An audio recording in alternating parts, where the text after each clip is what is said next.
In today's video, I'm going to teach you how to import data from Excel in monday.com. If you've been managing information in Excel and you're ready to bring that data into monday.com so your team can collaborate more easily, this walkthrough is for you. We'll go through the process step by step, keeping things simple and clear so you can follow along on your own screen. First, make sure you're logged into your monday.com account and that you have the Excel file you want to import saved on your computer. It's a good idea to quickly open your spreadsheet beforehand and check that your column headers are clear, because those headers will become your column titles inside monday.com.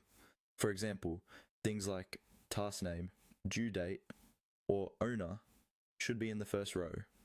Once you're ready, look to the top right corner of your monday.com workspace. You'll see your profile icon there. Click on that profile icon to open the menu.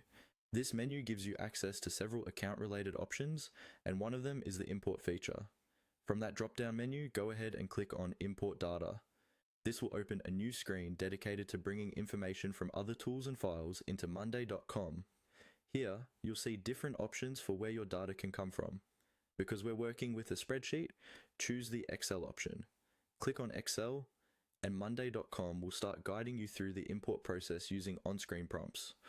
These prompts are designed to walk you through each decision, so take your time and read them carefully. You'll typically be asked to upload your Excel file from your computer. After selecting the file, monday.com will analyze it and show you a preview of your data. In this preview, you can confirm that the right sheet is selected if your file has multiple sheets.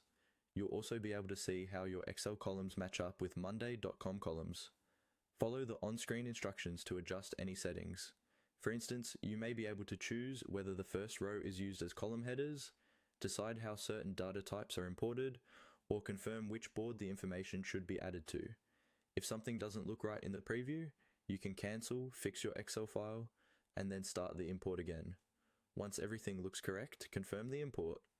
monday.com will process your file and create or update a board with your Excel data. After it finishes, take a moment to scroll through the new board and make sure all your items and columns appear as expected. And that's it. By clicking your profile icon, selecting Import Data, choosing Excel,